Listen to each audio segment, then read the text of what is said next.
ఇక మనకు నోటీసులు వచ్చుడు మనం పోవుడు ఇవన్నీ కూడా రొటీనే.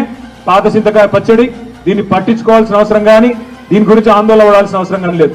పెడితే గిడితే 15 రోజులు జైల్లో పెడతాడు, పైశాచిక ఆనందం పొందుతాడు తప్ప వాడు పీకేది ఏమీ లేదు. లొట్టపీసి భయపడేటోడు ఎవడు లేడు. రేవంత్ రెడ్డి గుర్తుపెట్టుకో, నీలాగా లుచ్చా పనులు చేసి 50 లక్షల బ్యాగులతో దొరికిన దొంగలు ఎవరు మా పార్టీలో లేరు.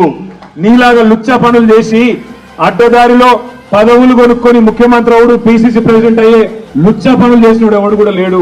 మన బాగా బాధపడ్డాడట రేవంత్ రెడ్డి. నేను హౌలా అన్నా, బాధపడ్డాడట. నేను అడుగుతున్నా ఒకటి, తెలంగాణ ముఖ్యమంత్రి అయ్యుండి జై తెలంగాణ అనకపోతే నేనేమనాలి? మరి ఏం పేరుతో ఇవ్వాలి? తెలంగాణ ముఖ్యమంత్రి అయ్యుండి తెలంగాణ రాష్ట్రాన్ని ప్రతిరోజు కించపరిస్తే నేనేమని పిలవాలి? తెలంగాణ ముఖ్యమంత్రి అయ్యుండి తెలంగాణ రాష్ట్రాన్ని దివాలా తీసిన రాష్ట్రం అంటే ఏమనాలి? తెలంగాణ ముఖ్యమంత్రి అయ్యుండి ఢిల్లీకి పోతే నాకు అపాయింట్మెంట్ ఇస్తలేరు, దొంగను చూసినట్టు చూస్తున్నట్టు నేనేమనాలి? తెలంగాణ ముఖ్యమంత్రి అయ్యుండి చెప్పులు ఎత్తుకపోతాడేమో అని భయపడుతున్నారు అంటే ఏమనాలి నిన్ను? అందుకే ఇక నేను ఎక్కువ అన్నా కానీ మీరు అనగాడికి అన్నారు.